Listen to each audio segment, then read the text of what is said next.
السلام عليكم ورحمة الله وبركاته. نحمده ونصلي على رسوله الكريم. اللهم صل على سيدنا نبينا مولانا محمد وبارك وسلم. أما بعد، أعوذ بالله من الشيطان الرجيم. بسم الله الرحمن الرحيم. يا أيها الذين آمنوا كتب عليكم الصيام كما كتب على الذين من قبلكم لعلكم تتقون. وقال أيضا: واستغفروا الله إن الله كان غفورا رحيما. صدق الله العظيم. وقال رسول الله صلى الله عليه وسلم: من قام رمضان إيمانا احتسابا غفر له ما تقدم من ذنبه. صدق رسول النبي الكريم. கணியத்துக்குரிய பெரியவர்களே, சகோதரர்களே, அல்லாஹ் சுப்ஹானஹு வ தஆலா இந்த உலகத்தில் மனித சமுதாயத்தை படைத்திருக்கிறான். இந்த மனிதன் எப்படிப்பட்டவன் என்று சொன்னால், ஆதம் அலைஹிஸ்ஸலாத்துடைய வழித்தோன்றலிலிருந்து வந்து ஒவ்வொருவரும் பாவம் செய்தவர்கள், நபிமார்களை தவிர. நபிமார்கள் இருக்கிறார்களே, பாவம் செய்யாதவர்கள். அவர்கள் பாவம் என்றாலே தெரியாதவர்கள் போல, பாவம் என்றாலே அவர்கள் செய்யாதவர்களைப் போல இருந்தார்கள். பாவமே அவர்கள் செய்ய மாட்டார்கள், செய்யவும் இல்லை. அப்படிப்பட்ட நபிமார்கள் இந்த உலகத்தில் வந்தார்கள். அதே போல மனிதர்களை படைத்து அவர்கள் பாவம் என்பதாக தெரிந்து இன்று ஒவ்வொரு நாளும் பாவத்தில் மூழ்கி இருக்கக்கூடிய சமுதாய மக்கள்கள் நாம இருந்து கொண்டிருக்கிறோம். அல்லாஹ் நம்மளை எல்லாம் பாதுகாக்கணும். கண்ணியத்தை குறித்தானவர்களே, அல்லாஹ் குர்ஆனிலே சொல்லுகிறான்: வஸ்தக்ஃபிருல்லாஹ், நீ தவறு செய்து விட்டால் இறைவனிடத்துல பாவ மன்னிப்பு தேடுவீராக. இன்னல்லாஹ கான கஃபூரர் ரஹீமா, நிச்சயமாக அல்லாஹ் மன்னிக்கக்கூடியவனாகவும் இரக்கம் உள்ளவனாகவும் இருக்கிறான் என்பதாக அல்லாஹ் சொல்லி காட்டுகிறான். அல்லாஹ் பாவத்தை மன்னிப்பதற்கு தயாராக இருக்கிறான். நாம் பாவ மன்னிப்பு தேடுவதற்கு நாம் தயாராக இருக்க வேண்டும். ரமலானுடைய காலம், இரண்டாவது பத்திலே நாம் இருக்கிறோம்.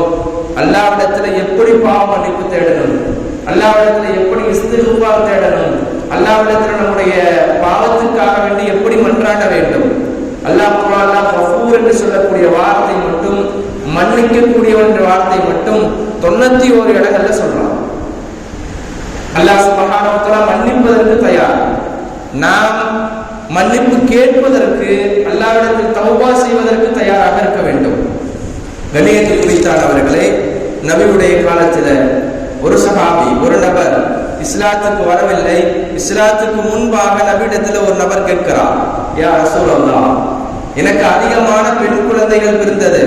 அந்த பெண் குழந்தைகள் எல்லாம் என்னுடைய கையாலே நான் கொன்று விட்டேன். இப்பொழுது அல்லாஹ் என்னை மன்னிப்பானா என்பதாக கேட்டார்கள்.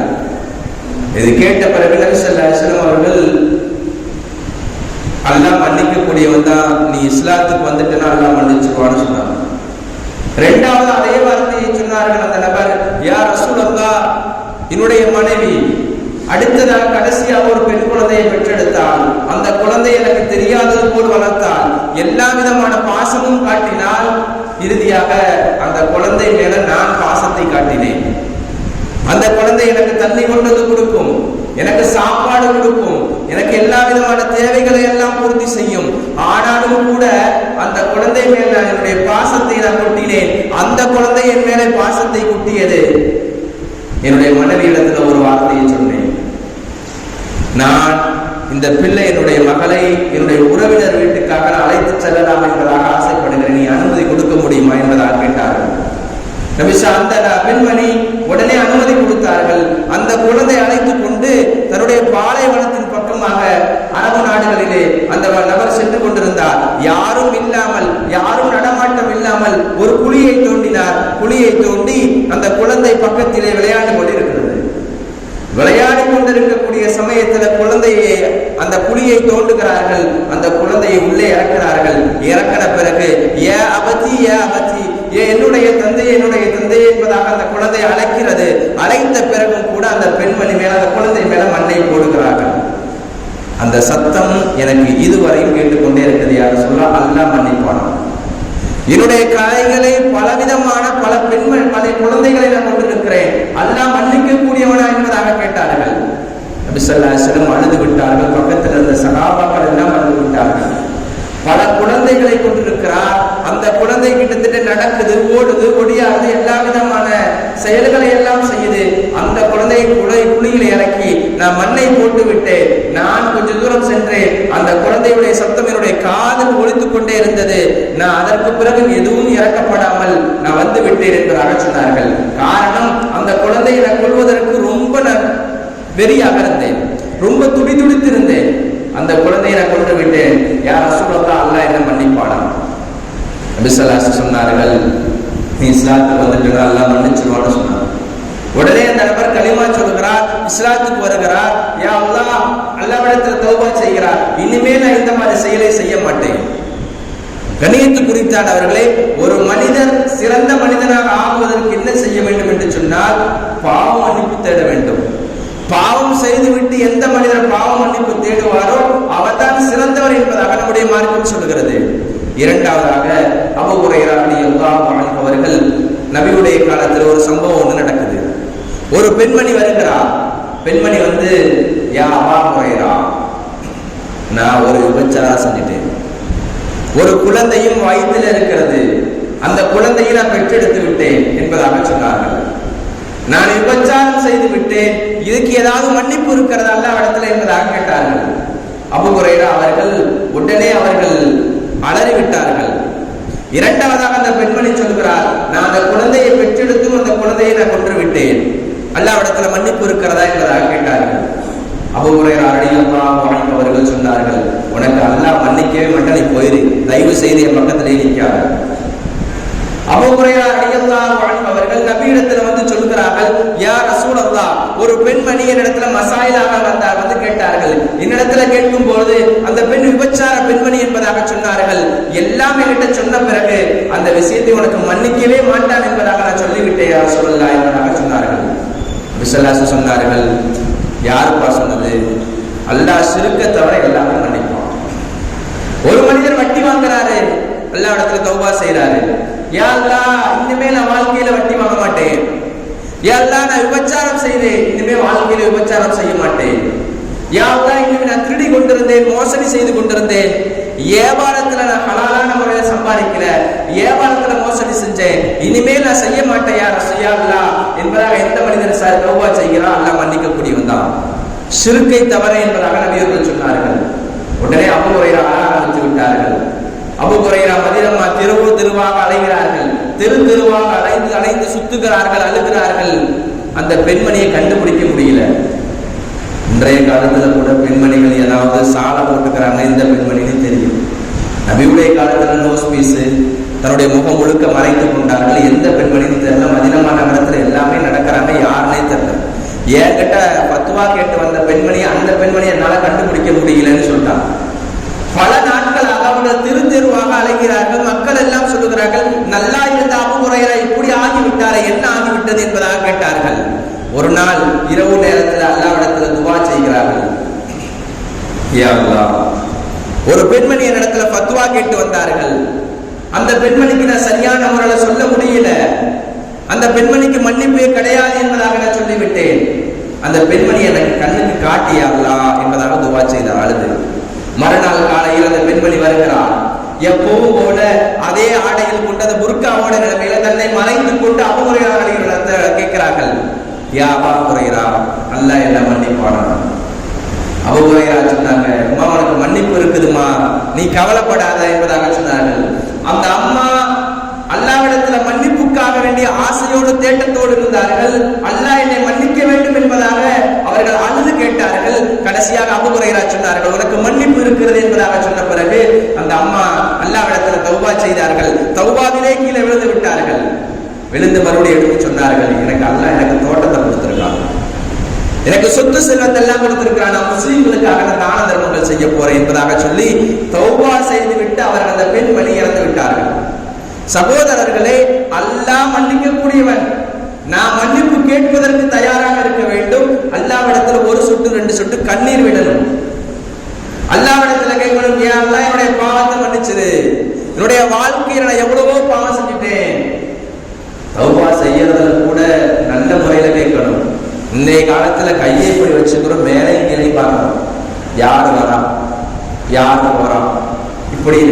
தௌபா கேட்கிறதே ஓர்மையான மனதுடன் அல்லாஹ்விடத்தில மன்றாடி வருந்தி அந்த மாதிரி கேட்க வேண்டுமே தவிர கையை வைத்துக் கொண்டு வேடிக்கை பார்ப்பதோ, கையை வைத்துக் கொண்டு யார் போறார்களோ யார் பார்க்கிறார்களோ யார் என்ன செய்கிறார்களோ அப்படி கேட்கக்கூடாது.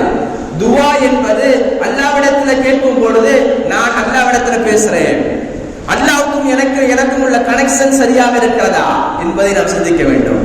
கண்ணியத்து குறித்தானவர்களே, அந்த பெண்மணி துவா செய்தார்கள். அல்லாஹ் சுப்ஹானஹு வ தஆலா அவருடைய இந்த பெண்மணியுடைய பாவத்தை மன்னிச்சிட்டார். இதே போல ஒரு சஹாபி, மூணாவதாக சாலபா. நபி ஸல்லல்லாஹு அலைஹி வஸல்லம் மதீனா நகரத்தில் வாழ்கிறார்கள். நபி ஸல்லல்லாஹு அலைஹி வஸல்லம் ஒரு வேலைக்காக சொல்லி அந்த நபரை அனுப்பி வைக்கிறாங்க. இந்த வேலையை முடிச்சுட்டு வா என்பதாக சொல்லி அந்த சஹாபியும் போனாரு. போன வழியில யதார்த்தமாக ஒரு பெண்மணி குளித்துக் கொண்டிருந்தார்கள். அதை பார்த்துட்டாங்க. பார்த்த பிறகு சாலபாவுக்கு ஒரே ஆட்டம் ஆடிவிட்டது. நபியுடைய காலத்துல வஹி இறங்கக்கூடிய காலம், ஜிப்ரீல் இருக்கிறார்களே, அல்லாஹ்வுடைய நபியிடத்துல எப்படியாவது சொல்லி விடுவார்களே என்பதாக நினைத்து அவர்கள் அழுகிறார்கள். 40 நாட்களாக மலையிலே கழித்தார்கள். கேட்டார்கள், இந்த சாலபாவுக்கா இங்கே நான் பார்க்கல, ரொம்ப நாள் ஆச்சு, அவரை கொஞ்சம் பார்த்தா இருந்தா அழைச்சிட்டு வாங்களேன்னு சொன்னாங்க. சஹாபாக்கள் மதீனா நகரம் ஃபுல்லா தெருக்களிலே தேடுகிறார்கள், திரிகிறார்கள், எங்க சாலபா இருக்கிறார்கள் என்பதாக கேட்கிறார்கள். கிடைக்கவில்லை. பக்கத்தில் உள்ள கிராமத்துடைய மக்கள் அங்கெல்லாம் கேட்கிறார்கள். உமர் ரலியல்லாஹு, சல்மான் ஃபாரிஸி ரலியல்லாஹு என்று சஹாபாக்களும் சொன்னார்கள். இந்த கிராம மக்கள் ஒரு வார்த்தை சொன்னார்கள், மலையிலிருந்து காலையில இரவு நேரத்தில் ஒரு நபர் வருவார், தன்னுடைய மேல மண்ணை போட்டுக்குவார், அள்ளி தூக்கி போட்டுக்குவார். போட்டுட்டு எனக்கு ஏதாவது வெற்றி இருக்கிறதா, எனக்கு இவ்வளவு நான் பாவம் செஞ்சுட்டேனே, நான் இவ்வளவு தவறு செஞ்சுட்டேனே, அந்த கண் பார்வை பார்த்ததுனால என்னை அல்லாஹ் மன்னிப்பானா என்பதாக சொல்லி தன் தலையின் மேலே மண்ணை வாரி தூவி கொண்டார்கள், மண்ணை வாரி கொட்டி கொண்டார்கள். காலை நேரம் எழுச்சுன்னு சொன்னா மலைக்கு போயிடுவான். 40 நாட்கள் மலையிலே கழித்தார்கள். உமர் இப்னு கத்தாப் ரலியல்லாஹு, சல்மான் ரலியல்லாஹு 2 பேருமே மதீனா நகரத்தில் இருந்தவருடைய பக்கத்து கிராமத்தில் போய் இரவு நேரத்தில் நிற்கிறாங்க. எப்படியா சாலபா அழைச்சிட்டு வந்துடலாம்னு சொல்லிட்டு. கனியத்து குறித்தானவர்களே, அந்த 2 சஹாபாக்களும் நிற்கிறார்கள். சாலபா அழைத்துக் கொண்டு வருகிறார்கள். நபியிடத்தில் வந்த பிறகு நபி ஸல்லல்லாஹு அலைஹி வஸல்லம் இஷாவுடைய தொழுகை வைத்துக் கொண்டிருக்கிறார்கள். நபி அவர்கள் குர்ஆன் ஓதிக் கொண்டிருக்கக்கூடிய சமயத்தில் தன்னுடைய காதுல விழுகிறது, சாலபாவுடைய காதுல. அப்படியே மதீனா நகரத்தில் மயக்கம் போட்டு விழுகிறார்கள். நபியர்கள் எந்திரித்து வந்த பிறகு எல்லாம் தொழுகை எல்லாம் முடித்த பிறகு தண்ணீரை கொண்டு வந்து தெளிக்கிறார்கள். தெளித்து அந்த சஹாபி எழுப்புகிறார்கள், யா ரசூலல்லாஹ், நான் ஒரு பெண்மணி மதீனா நகரத்தில் குளித்துக் கொண்டிருந்தா தெரியாத நான் பார்த்து விட்டேன், எனக்கு மன்னிப்பு இருக்கிறதா என்பதாக கேட்டார்கள். அது வார்த்தை சொன்னார்கள் நபி ஸல்லல்லாஹு அலைஹி வஸல்லம், 40 நாட்களாக மலையிலே நீங்கள் ரொம்ப அழுதீர்கள் அல்லவா, அல்லாஹ் உங்களுக்கு சொர்க்கத்தில் மிகப்பெரிய அந்தஸ்து என்பதாக வைத்திருக்கிறார் என்பதாக சொன்னார்கள். கண்ணியத்து குறித்தானவர்களே, கண்ணால் பார்த்ததுனால தன்னுடைய குற்றங்கள் என்பதாக நினைத்து அந்த சஹாபி வருந்தி இருக்கிறார்கள் என்று சொன்னால் நாம் எப்படி இருக்க வேண்டும்? இன்னைக்கு காலையிலிருந்து நைட்டு வரையும் தூங்குற வரையும் பாவம் தான் சொல்ல போகணும்னு சொன்னா, செல்லை எடுத்தாலும் பாவம் தான், வேற வழியில அந்நிய பெண்களை பார்த்தாலும் பாவம் தான். அப்படி உள்ள நிலைமையில காலகட்டத்தில் வாழ்ந்து கொண்டு இருக்கிறோம். அல்லாஹ்விடத்துல பாவ மன்னிப்பு கேட்க வேண்டும். அல்லாஹ்விடத்துல மன்னிப்பதற்கு தயாராக இருக்கிறான், நான் பாவத்துக்காக வேண்டி வருந்தக்கூடியவனாக இருக்கிறானா என்பதாக நினைக்க வேண்டும். கணியத்து குறித்தானவர்களே, சில விஷயங்களை மட்டும் சொல்லி முடிச்சிடறேன். ஒரு மனிதர் பாவம் செஞ்சான்னு சொன்னா அந்த மனிதனுக்கு என்ன தண்டனை தெரியுமா? லஅனத்துல்லாஹி வ மலாயிகத்திஹி வ ரசூலிஹி. எந்த மனிதர் பாவம் செய்து விட்டாரோ, தௌபா செய்யாமல் இருக்கிறாரோ, அல்லாஹ்வுடைய சாபம் வந்துடும். இந்த சாபம் 7 தலைமுறை வரை தாக்கும். இது நான் பொய் சொல்லல, இது உண்மையை தான் நான் சொல்றேன். மார்க்கத்தில் என்ன இருக்குது அதானே நான் சொல்ல முடியும். எந்த மனிதர் பாவம் செய்துவிட்டு தௌபா செய்யாமல் இருக்கிறாரோ அல்லாஹ்வுடைய சாபம் கிடைக்குமா? 7 தலைமுறை 7 சந்ததி ஆனாலும் அது வந்து கொண்டே இருக்கும். இரண்டாவதாக இருக்கிறது லஅனத்து ரசூலிஹி, ரசூல்மாருடைய தூதுவருடைய சாபம் 3 தலைமுறை வரைக்கும் தாக்குமா. பாவம் செய்தோம் என்று சொன்னால் அல்லாஹ்விடத்துல பாவ மன்னிப்பு கேட்க வேண்டும் ஒன்று. இரண்டாவதாக சொன்னார்கள், எந்த மனிதர் பாவம் செய்கிறார்களோ அல்லாஹ் சொல்லுகிறான் வமன் அரித அன் திக்ரி ஃபஇன்னஹு என்பதாக அல்லாஹ் சொல்லி காட்டுகிறான். எவர் தன்னுடைய உபதேசத்தை புறக்கணிக்கிறாரோ, எவர் என்னுடைய உபதேசம் அல்லாஹ்வுடைய உபதேசத்தை எவர் புறக்கணிக்கிறார்களோ ஃபஇன்னஹு லஅஹு மஈஷத்தன் தன்கா, அவருக்கு நெருக்கடியான வாழ்க்கையை கொடுப்பேன். இன்னைக்கு வாழ்க்கை பார்த்தோம்னு சொன்னா ரொம்ப நெருக்கமா இருக்குது, ரொம்ப சிரமம் இருக்குன்னா காரணம் என்னங்க? பாவங்கள் மிகச்சதுனாலதான் அல்லாஹ் நெருக்கடியை கொடுக்கிறான். பாவங்கள் அதிகமானதுனாலதான் நெருக்கடியை கொடுக்கிறான். இன்னைக்கு விளங்க மாட்டேங்கிறாங்க. நான் ஒரு காலத்துல ஓங்கி வளர்ந்தங்க, இன்னைக்கு நான் குடிசை வீட்டுல வாழ்றேன்னு சொன்னா என்னைக்கே ஒரு நாள் பாவம் நடந்திருக்கும், என்றோ ஒரு நாள் அநியாயம் செய்திருப்ப, அதனாலதான் உன்னை அல்லாஹ் இவ்வளவு குடிசை வீட்டுல தள்ளி இருக்கிறான். கண்ணியத்து குறித்தாளர்களே, நபி ஸல்லல்லாஹு அலைஹி வஸல்லம் மூணாவதாக சொன்னார்கள் லுத்தத்தி சௌதாயி, பாவம் செஞ்ச மனுஷன் இருக்கிறான், அவருடைய உள்ளத்துல ஒரு கரும்புள்ளி உள்ளது இருக்கும். எவ்வளவுதான் நன்மையான விஷயம், எவ்வளவுதான் நல்ல விஷயம் சொன்னாலும் கேட்கவே மாட்டாரு, காதலியும் எடுத்துக்க மாட்டாரு, உள்ளமும் கேட்காது. அந்த மனிதன் தௌபா செய்தா மட்டும்தான் கிடைக்கும். நபி ஸல்லல்லாஹு அலைஹி வஸல்லம் அடுத்ததாக ஒரு விஷயத்தை சொன்னார்கள், நல்லோருடைய துவா கிடைக்காது. எந்த மனிதர் பாவம் செய்கிறாரோ நல்லோருடைய துவா கிடைக்காது, நசீப் இல்லாம போயிடும். ஐந்தாவதாக இருக்கிறது, எந்த மனிதர் பாவம் செய்கிறாரோ வெக்கம் போயிடும். அல் ஹயா என்பது இருக்கிறார். ஈமான் இருந்தா வெக்கம் போயிடும், வெக்கம் இருந்தா ஈமானு போயிடும். ஆனா ஈமானும் வெக்கமும் ரெண்டுமே போயிடும். எந்த மனிதர் பாவம் செய்கிறார்களோ வெக்கம் இல்லாதவர்களாக ஆகிவிடுவார்கள். ஆறாவதாக இருக்கிறது இல்முன் நூர், மார்க்கத்துடைய கல்வி ஒளி இருக்கிறதே அது போயிடும். குர்ஆன் ஓதுறது போயிடும், கிதாபுகள் ஹதீஸுகள் படிக்கிறது போயிடும். ஒரு மனிதர் பாவம் செய்தார் என்று சொன்னால் ஆறாவதாக இருக்கிறது, ஏழாவதாக இருக்கிறது மலக்குமாருடைய துவா கிடைக்காது. ஒரு பாவம் செய்த மனிதர் மலக்குமாருடைய துவாவை பெற மாட்டாரு, அவர் மஹ்ரூம் ஆகி விடுவார். எட்டாவதாக இருக்கிறதே அல்லாஹ்வுடைய கண்ணியம் இருக்கிறதே உள்ளத்துல இருந்து போயிடும். ஒரு பாவம் செய்த மனிதர் உள்ளத்தில் இருக்கக்கூடிய அல்லாஹ்வுடைய கண்ணியம் இல்லாம போயிடும், அல்லாஹ் அதை எடுத்து விடுவான். 9ஆவதாக இருக்கிறதே மௌத்தாகும் பொழுது கலிமா வராது. எந்த மனிதர் பாவம் செய்து விட்டு அப்படியாக வாழ்கிறார்களோ, பாவங்கள் அதிகரித்துக் கொண்டே இருக்கிறதோ, கடைசியாக அவருடைய வாழ்க்கையில கலிமா வராம மூத்தாயிடுவாரு. கண்ணியத்து குறித்தானவர்களே, அல்லாஹ் சொல்லுகிறான் வஸ்தக்ஃபிருல்லாஹ், நீ பாவம் செய்து விட்ட அல்லாஹ்விடத்துல மன்னிப்பு கேளு. இன்னல்லாஹ கான கஃபூரர் ரஹீமா, நிச்சயமாக அல்லாஹ் மன்னிக்க கூடியவனாகவும் இரக்கம் உள்ளவனாகவும் இருக்கிறேன் என்பதாக சொல்லி காட்டுகிறான். ரமலானுடைய காலம், தொழுகிறது, தொழுதுட்டு அல்லாஹ்ட்ட அழுகிறது. ஒரு 2 சொட்டு கண்ணீர் தான் அல்லாஹ் எதிர்பார்க்கிறான் நம்ம இடத்துல. உள்ள பாத்தீங்கன்னு சொன்னா ரொம்ப கசடுகளாக இருக்கும், ரொம்ப இறுகி போயிருக்கும், உள்ளம் இருக்கிறதே கரும்புள்ளி விழுந்திருக்கும். யா அல்லாஹ், நான் சதகா செஞ்சிருக்கிறேன், நான் திக்ர் செஞ்சிருக்கிறேன், நான் திலாவத்துல் குர்ஆன் ஓதி இருக்கிறேன், கியாமுல் லைல் தொழுதிருக்கிறேன், அதிகமாக நோன்பு வைத்திருக்கிறேன். யா அல்லாஹ், என்னுடைய பாவத்தை மன்னிச்சிடு. அல்லாஹ்விடத்துல மன்னிப்பு கேட்கணுமா? அல்லாஹ்விடத்துல மன்னிப்பு கேட்டோம் என்று சொன்னா அல்லாஹ் மன்னிக்க கூடியவனாக இருக்கிறான். நான் சொல்லியிருக்கேன், கஃபூர் என்ற வார்த்தை, மன்னிக்க கூடியவன் என்ற வார்த்தை குர்ஆன்ல 91 இடத்துல வருகிறது. அல்லாஹ் என்றும் மன்னிக்க கூடியவன், வாழ்க்கையில என்றும் மன்னிக்க கூடியவன். கண்ணியத்து குறித்தானவர்களை, வாழ்க்கையில அதிகமான முறையில பாவம் செய்திருந்தாலும் யாரும் உலகத்துல நல்லவர்னு சொல்லவே முடியாது. இவர் தான் நல்லவருங்க, இவரெல்லாம் பாவம் செய்யாதவர், அப்படி கிடையாது. இன்றைய காலத்துல பாவத்திலேயே மூழ்கி இருக்கிற சமுதாயம் நம்மளாக இருக்கிறோம். அல்லாஹ்விடத்துல கேட்கணும், என்னுடைய வாழ்க்கையில ஹலாலான சம்பாத்தியத்தை கொடு, என்னுடைய வாழ்க்கையில மோசடி இல்லாத வாழ்க்கையை கொடு, என்னுடைய வாழ்க்கையில இன்பமான வாழ்க்கையை கொடு. யாருக்கும் நான் எந்த அநியாயம் செய்யக்கூடாது, யாருக்கும் எந்த விதமான தீங்குகள் செய்யக்கூடாது, யாரிடத்திலும் நான் தவறான முறையில் பேசக்கூடாது, யாரிடத்திலும் கோல் சொல்லக்கூடாது. கோல் சொல்றது ஒரு பாவம், புறம் பேசுறது ஒரு பாவம். இன்னைக்கு ரமலானுடைய காலத்துல நோன்பு வச்சுக்கிட்டு கூட என்ன செய்யறோம் சொன்னா 2-3 பேர் சேர்ந்துக்கிறோம், யாராவது பேசுறோம். இது நல்லதா? நினைச்சு பாருங்க, ரமலானை விட ரமலான் அல்லாத காலத்துல எவன் பாவம் செய்யறானோ 70 மடங்கு அவனுக்கு பாவம் அதிகரிக்கப்படும். கண்ணியத்து குறித்தானவர்களே, 2 நபர் 3 நபர் ஒன்று சேர்ந்தன்னு சொன்னா நல்லதை மட்டும் பேசுங்க, இல்லை என்று சொன்னால் மௌனமாக இருந்து விடுங்கள். ஒரு மனிதர் புறம் பேசுகிறார் என்று சொன்னால் அந்த நபரை விட்டு கடந்து வந்து விடுங்கள், அவரை விட்டு விட்டு விட்டு வந்து விடுங்கள். கண்ணியத்து குறித்தானவர்களே, நோன்பு வைத்துக் கொண்டு பாவம் செய்யாதீர்கள். நோன்பு வைத்துக் கொண்டு பாவம் செஞ்சீங்கன்னு சொன்னா ஒரு தக்குவா உள்ள மனிதனுக்கு நோன்பே புரிஞ்சிடுமா? மசாயில் வருகிறது. தக்வா உள்ள மனிதர். நபியுடைய காலத்துல 2 பெண்மணி வந்தாங்க.